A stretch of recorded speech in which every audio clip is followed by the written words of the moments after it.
Welcome back to a very busy week for the Heat as we're about to do another episode of Heat Check. At this point, it The is Jimmy Butler minutes. check now. The Jimmy Butler check. Sorry. No, no, no, no, no. I'm not starting with Jimmy. This Okay, is okay. the Tyler Herro check because at this point, he was just named as All-Star Reserve for the first time. So we'll go into that. We can go into trade possibilities with Jimmy because remember, trade deadline. What we have 7 shopping days till the trade deadline. 6 shopping. Yep. Yep. Trade deadline's coming up quick. We've got there are other people who could be coming and going. I think there's a guy. If you want to go and be corny, you could say there's a fox in the henhouse, so we can see where that goes. We can talk about Scary Terry, and we can talk about the lineup and how it's evolved without Jimmy. So let's start with the freshest news, and that is Tyler Herro gets his first All-Star nod as a reserve. Looking in, what you can tell us where he stood going in and how the process is, but it didn't look like it wasn't a slam dunk by any means. So tell us what you know. Yeah, I honestly I thought it was 50-50 whether he would make it. I thought he had all-star numbers. You look at the production, I mean career best in points, rebounds, assists, shooting percentage, three-point shooting percentage. You look at guys who what's the stat I keep using, who have averaged 24 points, 5 rebounds, 5 assists per game, while shooting 45% or better from the field and 40% or better from three. There are 2 guys in the league who have hit those thresholds. It's him and the Joker. And obviously, Jokic is an all-star starter. So just look at the numbers. Tyler deserved it. He wanted it. I spoke to him a few days ago. He said he was anxious for the announcement. That's something he was been hoping for his entire career. He's only 6 or 7 years in, but he's something he wanted to do. So he really, this is an important moment for him. It's meaningful to him. So I think he deserved it. Happy for him because he wanted it. And, he had some tough competition. The starters were Brunson and Donovan Mitchell, which wasn't a surprise. And then the reserves, along with Herro, the guards who made it were Garland, Cade Cunningham, and Dame. That means Tyler beat out guys like Trae Young, Tyrese Halliburton, LaMelo Ball, Maxey, Zach LaVine, all for that last reserve spot. I think a lot of people thought it was going to be Trae, but it went to Tyler. And didn't Ball have like the most votes or something too? Ball had the most fan votes. Right. And I know that's just a part Yeah. of it, but still, it's just still kind of surprising. For those of us who are old heads, we're used to the fan vote being everything. So it's kind of interesting to see. But Yeah. it was well deserved. I don't know how much more he was going to be able to do than he did to get this. Now, All-Star snubs. Rising Stars Challenge. You have Jaime Jaquez in there, but you do not have Kel'el Ware, who in the space of 2 weeks is now the front runner from a betting standpoint to be the Rookie of the Year. That shows you how, I don't want to say bad, but not great this rookie class is. But yeah, I mean, Kel'el Ware has been great the last 2 weeks. Obviously a starter now for the Heat. I think what happened there is, and I was surprised by it. I think a lot of people were surprised he didn't make it because considering he is the favorite to win Rookie of the Year and he's not in Rising Stars, but his season started like a month ago. He barely played. I think he played two. He played double-digit minutes in 2 of the first 25 games. So basically, he was a non-factor for the first 2 months of the season. And yeah, he's been playing really good the last month. But I don't know when those ballots. I've been trying to figure out when those ballots were due. I haven't gotten an answer, but let's say a week or 2 ago, it probably was before he was even a starter. So I think that was the biggest factor in all of this. I think there's still a chance he could be selected as an injury replacement. Jared McCain was picked for Rising Stars, and he's out for the year with a knee injury. So maybe Kel'el Ware gets in that way, but as of now, he's not in the Rising Stars game. So would be funny if he wins Rookie of the Year, but he was not not in the Rising Stars game. That would be. Now, something I will say though, and let's go off of All Stars for a moment. Kel'el Ware is starting now. Yeah. Let's talk about how much different that looks, and the Bam factor, which is you can call them Beware if you want because Bam and Ware together, but putting those two together, which everyone it was resisted for the longest. They put them together, but it kind of changes the look of the team because it changes the look of Bam. So tell us how that works. And before we do, just from the sidelines, I looked at that Orlando game and the fact that Bam didn't have to necessarily cover Wendell Carter Jr. Right. And could actually devote his time to Paolo Banchero, who was held to 4 points in the fourth quarter. Yeah. And I know he's not a straight up shooter, but he is a scorer. But look what it does. Talk to us about what it does to this team to be able to play these guys. Yeah, it frees him up to do what he does best, which is switch, which is matching him up against really anybody. He's matched up against James Harden before.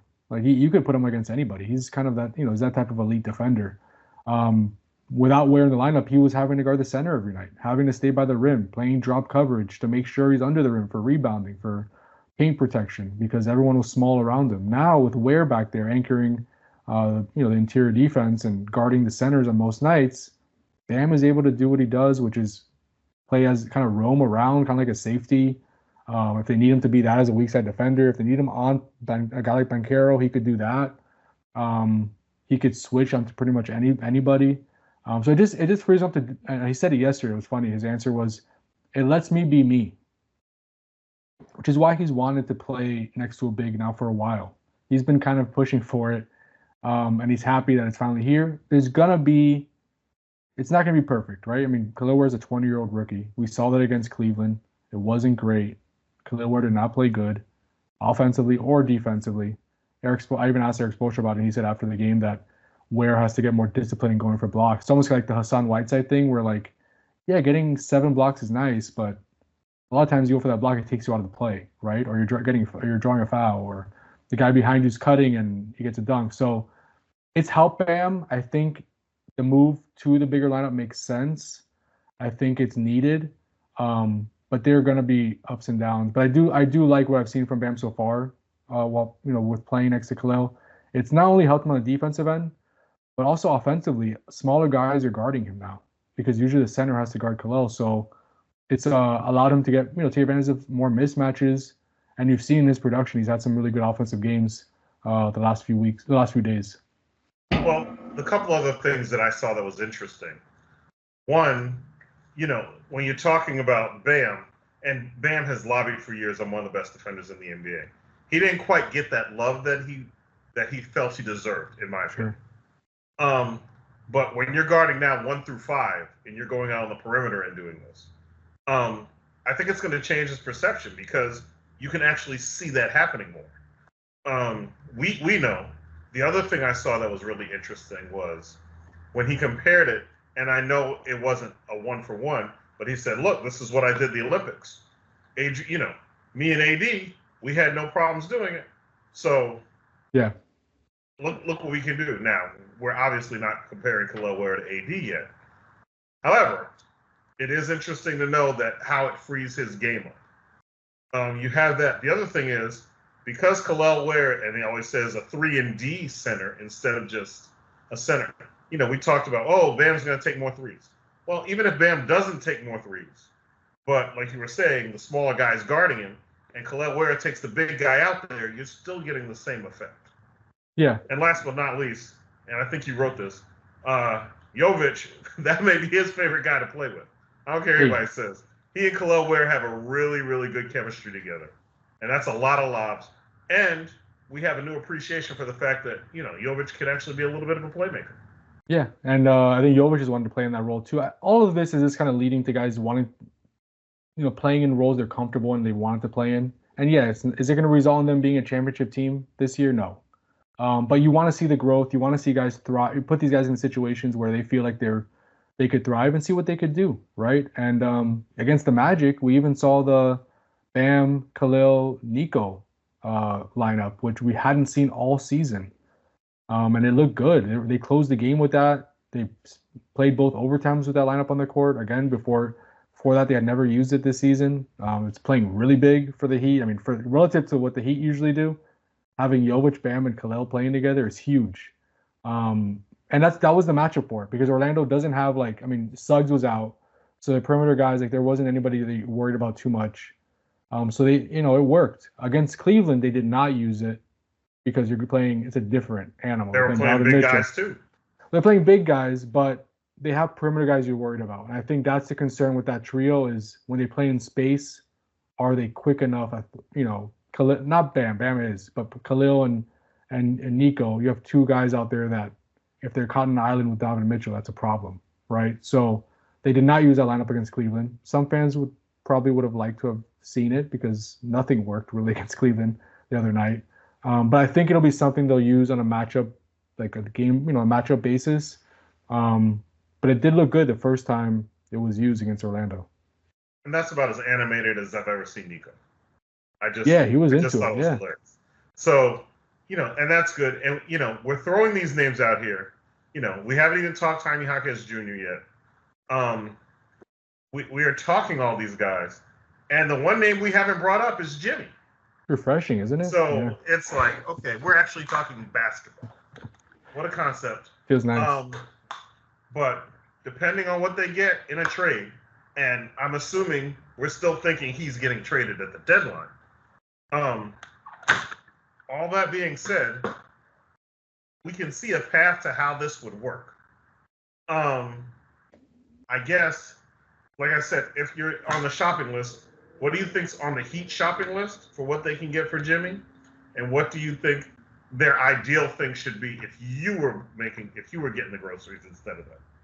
Yeah, I think the Heat, when I'm told,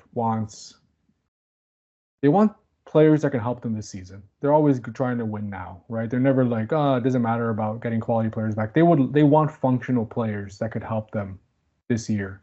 They want obviously draft capital. They can get it because they don't have much to trade that would help them. And I think the biggest thing probably is no long-term contracts. They want flexibility, which makes a lot of sense. Like that should be the number one thing they should want from this trade is just improve their flexibility moving forward, whether it's creating more space, moving forward, getting more picks that you could trade. You want to have flexibility to make that next move, to continue to improve and rebuild this roster. Will they get all that? I don't know. Maybe they should be satisfied with 2 of the 3, right? That might be a lot to ask. But I will say this. I think, if I had to guess, I would say Jimmy probably gets traded before the deadline. But I am not, I'm not 100% sold. I would say it's probably a 60% chance that he gets traded. But the reason I still give it a 40% chance he's on this roster after the deadline, as crazy as that seems at this point, is up to this point, I believe the only offer the Heat ever received is from Phoenix. All these talk about the Golden State Warriors and Milwaukee Bucks and Memphis Grizzlies. And that might be a little bit of semantics, right? There might have been there have been talks like with Golden State and Memphis. I know it's been communicated to them through Jimmy's camp that he does not want to play there, so we'll see what happens with that. But I think the only offer so far is still Phoenix, and Phoenix is still pushing the hardest. But the problem is, we're in this. I feel like we say this every week, JD, not for the last month. Bradley Beal, like Phoenix wants him, Jimmy wants to be there, but then Bradley Beal's in the middle, and it's like, how do we make this work? They still can't find a match for Bradley Beal. It's almost like he's another team in this whole equation because he has to agree to the trade. So it's really complicated. And look, there is a week left, but as it gets closer, it's going to be really interesting to see how the dynamics change, if they change, because as of now, it almost feels like we're in the same place we've been at for the last 2 or 3 weeks, which is crazy to say. And how many years left does Bradley Beal have? Because he's anti everything that he has on his shopping list. He does not check off those boxes. Yeah. I mean, would he help the Heat this year? Maybe. I mean, he's still talented, right? If he's healthy. Right, if he's healthy. But he has 2 years left, and that is a big deal because they don't want any money past 2026. And his contract runs through the 2026-27 season, and it's like $50 million. So for that, if you're the Heat, you're like, well, might as well just keep Jimmy. Even if he opts in, his contract expires in 2026. So I think that's one of probably the biggest reason the Heat don't want Bradley Beal, along with they've never wanted to take on his no trade clause. Like a couple years ago when he went to Phoenix, and it was like Miami, Phoenix, the Heat asked him, like, can you waive your no trade clause? Can we take that out of your contract? And Bradley Beal didn't want to do that. And that was kind of a non-starter for the Heat. And you kind of see why now, right? Because Phoenix is having so much trouble getting rid of this contract because of that no trade clause. So, yeah, it's crazy to say because we've all written so much and talked so much about it, but there hasn't been a lot that's changed in the last few weeks. Okay, well, let's try this on for size. It is February 7th, 2025. Jimmy is still here. Now, just for catching up because it's been a little bit, Jimmy had come off his second suspension for, depending on how you want to spin it, missing the flight, being late for the flight. We know that. He was coming back for Monday's game. Spo tells it, and correct me when I'm wrong. Spo says, hey, you're not starting. Haywood Highsmith's starting. He's like, man, I'm out. And he's out. And then he's suspended indefinitely. February 7th comes, he's still here. Do you think that suspension lasts through the season, or do you think they try and make it work through the end of the year? That is the big question. And I don't think even the Heat want to think about that until they're faced with that situation. Pat. Sorry, Andy. I don't know. I don't think they can suspend him all year. Unless they come to an agreement, we'll pay you to stay away for the rest of the season, which up to this point, the Heat has been totally against. I think because really the principle of it, of like, we're not going to just pay our highest paid player his salary to just be home or travel the world. Who knows? Whatever Jimmy wants to do, right? We're not going to do that. But also at the same time, I don't think they can get away with just saying we're going to suspend you for the rest of the season and take away $19 million from your salary just because we want to, right? It could end up being the same thing that's been happening of like, oh, he's back from suspension. He does one wrong thing. He's suspended again for 5 games. He comes back, suspended again for 5 games. As annoying as that has been for all of us, that might end up being what happens. I don't know. That is going to be, if we get to that point. Again, I think it's still more likely it gets traded. I'm not as sure as probably a lot of people about that. But if we get to that point, that is going to be the question of how do they get through the next 2 or 3 months together. Right. Well, according to his Instagram, once the trade deadline's over and he has a job, maybe his credit card will work. For those of you who don't know, he put this little thing up saying his credit card was declined because he was unemployed. He has a black card. Not surprising. Yes. But he does have a black card. He's making $48 million bucks. He should have a black card. Because whatever it is, he should be able to pay it. Yeah. All right. So now let's go to the other end of this and follow me here. Jimmy gets traded. He gets traded for a combination of picks, players. Let's say it happens before the 6th. Now, all of a sudden, they're saying, hey, we think we have ammunition to go after De'Aaron Fox. De'Aaron Fox is a Kings guy who's requesting a trade. But from the things I've heard, San Antonio could be the clear front runner. If I'm not mistaken, San Antonio has 9 first-round picks. They've got Victor Wembanyama. They've got a combination of young players that they can trade back and picks. Probably more ammunition than we have. Right. But De'Aaron Fox, is he eligible for an extension at the end of this year or the end of next year?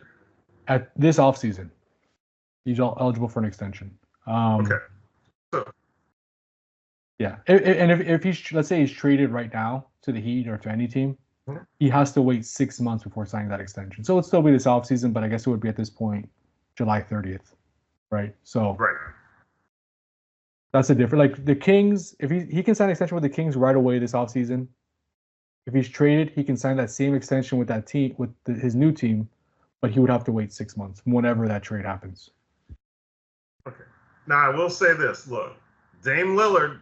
For years, we were swearing up and down Dame Lillard's coming here from Portland. So, as much as everyone's speculating De'Aaron Fox is going to San Antonio, let's just remember a guy who appeared after reading the Anthony Chang story that I read today. Bam Adebayo was in his wedding. Yep. They played together at Kentucky. They both played there for a season. They are good friends. Yeah. Well, you can be a roommate, not be a good friend, but yes. That could end a friendship, actually. But you're looking at this.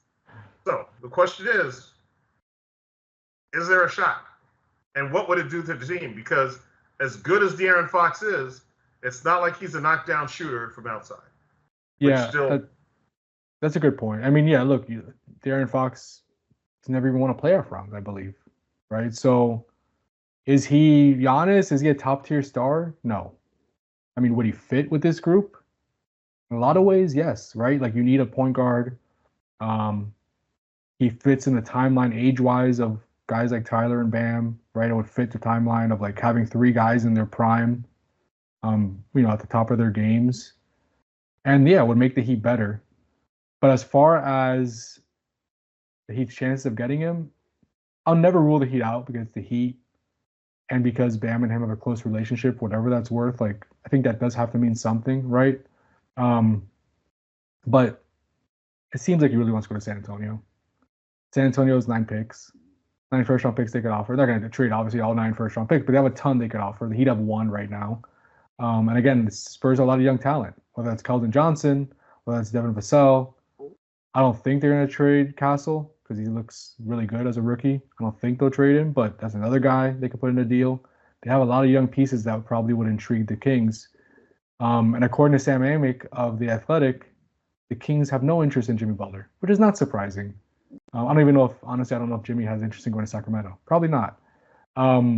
So I think if he have any chance of getting a guy like De'Aaron Fox, it would be because some type of Jimmy deal, whether it's going to Phoenix or Golden State, turns into a larger deal where the Heat get picks back, players like Kuminga or Wiggins, and then they flip that in a bigger deal for De'Aaron Fox with the Kings.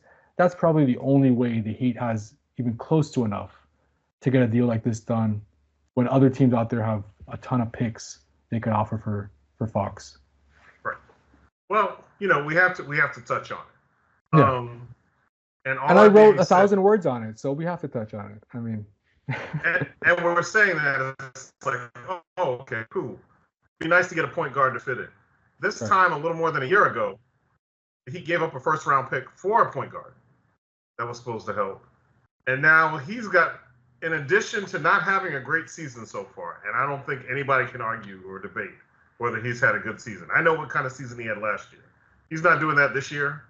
But he's got another issue of his own that extends past his play on the court. What can you tell us? I know it came from the Wall Street Journal. They broke it. Yeah. But can you fill the people in who haven't read it? Yeah. Basically, Terry Rozier is under federal investigation for possibly manipulating his performance as part of an illegal sports betting scheme. And this is part of a larger investigation that also, Jonte Porter, I think it was last year, he was charged for something similar, received a lifetime ban from the NBA for kind of manipulating the over-unders, I think, in the game where he left early because he was he said he was injured. So I guess, there is an agency that kind of monitors suspicious activity. And I believe a game, for Terry Rozier was flagged when it was with the Hornets. So this came in March 2023. He was with the Hornets. Trying to find the exact numbers here. He finished with 5 points, 4 rebounds, 2 assists, and 1 steal in that game, but left after just 9 minutes because of a foot injury. And he didn't play the rest of the year. He didn't play the rest of that season. Okay. So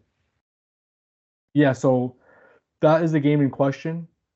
The league, the Heat did not want to comment on it, obviously, not surprising. They referred to a statement from the league. The league statements, is in March 2023, the NBA was alerted to unusual betting activity related to Terry Rozier's performance in a game between Charlotte and New Orleans. The league conducted an investigation and did not find a violation of NBA rules. So the league has already investigated it. They did not find anything, that Terry did wrong. And they also added, we are now aware of an investigation by the U.S. Attorney's Office for the Eastern District of New York related to this matter and have been cooperating with that investigation. I think it's important to note that as of now, Terry has not been charged and found of any wrongdoing, but the investigation continues. Okay. So I'm not going to go on and speculate what the salary cap implications would be or what happens because we really don't know yet. So to speculate that may be a little bit irresponsible, and I don't want to get ahead of it. But when we come back next week, if more news warrants, then we'll discuss it. That being said, I don't know how long he's been aware of the investigation, but in theory, that could weigh on somebody's performance if you're looking over your shoulder. It's not crazy for that to happen. That being said, if the Heat needs point guard help at the trade deadline, regardless. They're looking for someone who can. I'm sure they're looking for someone who can get to the hole, because that seems to be lacking. Another shooter would never hurt. But what would you put on their shopping list for the trade deadline in terms of on court? What do they need on the court at the trade deadline that they should go shopping for? I think two-way players. I think they need more two-way players. I think a 3-and-D wing with size would be very useful for them. Right now, Hayward Highsmith is playing that role, but and no disrespect to Hayward Highsmith, he's had a good year and he's a good player and a good story. He was undrafted, played in Germany, and he's made a name for himself in the NBA as one of the better perimeter defenders. But if they can get somebody else with that mold, like to give some depth in that area, I think that would help them. Obviously, a point guard, right, to take some of the ball handling duties off the plate of Bam and Tyler, especially with Terry struggling. So I would point to that. I would say 3-and-D wing, and also a point guard who can help initiate offense and make life easier for guys like Tyler and Bam. Okay. This may be the most interesting 23 and 23 team I've come across in anytime for a long time. It's been I'm about to tweet after this podcast. Slow news day. It's been a very eventful time for the Heat. Just there's it's even we haven't even touched on this unfortunate news with Dwayne Wade. He came out today, with a health scare he had. So it's just a lot of stuff happening. Some good, some bad. Definitely has kept the team interesting. And I think now we reach crescendo, the trade deadline. What's going to happen, right? How is this Jimmy situation going to be resolved? Is it going to be resolved? The next time we talk, we'll have our answer, I think, because we'll probably talk right after the deadline passes on Thursday. Right. But I always try and pretend that no one's ever read anything, that we're in a vacuum. Mm-hmm. Just a reminder, Dwayne Wade, he had cancerous tumors on his kidney. Yeah. Fortunately, he had 2. But just to be careful, they took 40% of one of his kidneys and they removed it. So he has 1 full kidney and he has 60% of another one. According to the podcast, he says he's cancer-free. So we wish nothing but good health for Dwayne Wade moving forward. Hopefully that's something where it was caught early. But yeah, it just goes to show you the Heat family extends far past this. I have seen more Heat family members talking between Jimmy, not even including Dwayne Wade. I've seen Tim Hardaway on podcasts and on TV more in the past couple weeks talking about Heat culture than I have in a long, long time. I know he was brought in out the cold for some of the comments he made, but still, that's been like more than 2 years. He is all over the place. He's talking about what maybe Pat was too soft, maybe, and he's trying to discipline this guy later, but everybody's weighing in on Jimmy. Now, I'm going to ask you a really crazy question. It is 10 years from now. Jimmy Butler has retired, let's say in 2027, 2028. Pat Riley has been eating his veggies. He's still healthy. He's not running the day-to-day operation, but he's still around. He's still in South Florida. They want to lift. Do they put number 22 in the rafters, or is this something that we're not going to see him again after he's retired? Unless it's a big face coffin. As much as unfortunate as this is, and I wish this wasn't the case, to be honest with you, because I think it's an unfortunate way for this to end, I don't think they will retire his number. Okay. I do not think they'll retire his number because it's been that ugly, even though he is probably, you look at just the resume, probably the 3rd best Heat player ever behind LeBron and Dwayne Wade. He has led 2 teams to the NBA Finals. That's something, as good as Alonzo was and as important as Alonzo was to this franchise, and for many reasons, and it's still important for what he does in the community and his role in the front office. One of the more important figure to this organization than Jimmy Butler. But when you talk about greatest players ever in franchise history, on the court in a Heat, on the court in a uniform, basketball-wise, Jimmy Butler is only behind LeBron and Dwayne Wade in my eyes. And unfortunately for him, the way this ended, again, you never say never, right? Like Shaq thing ended poorly and he got his number retired.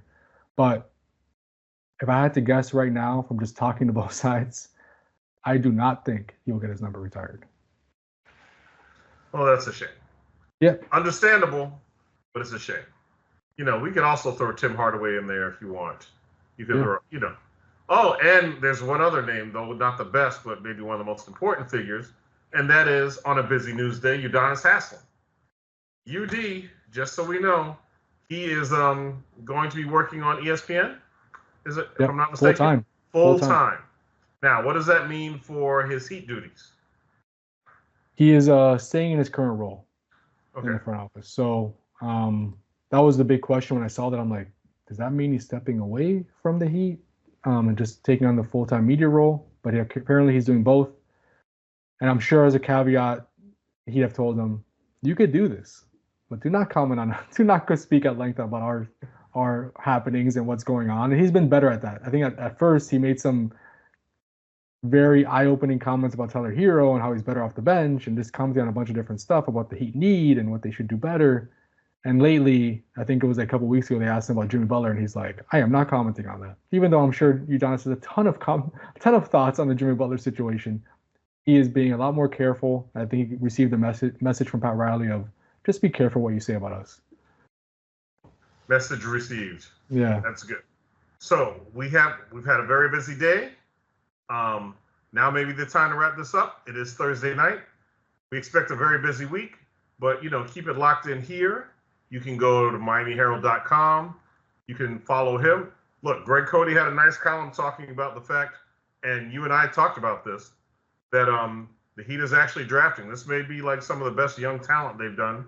He said since the 2014, before they got Shaq, just from what they've cultivated. Just from draft wise, yeah, I think that's probably true. Yeah, I think that's probably true. And same thing, Pat Riley, who likes the whale hunt for stars, but look, he's been dealing from the deck of draft picks in the middle of the draft, and he's still, figuring out and pulling up stars. So that's great. Yeah. So keep it locked in here, MiamiHerald.com, X, Twitter, whatever you want to call that, Instagram. If you want to go shift through all the political stuff and you want to see Heat stuff, we are still there. And until next time, I'm John Devine. This is Anthony Chang. You guys have a good day.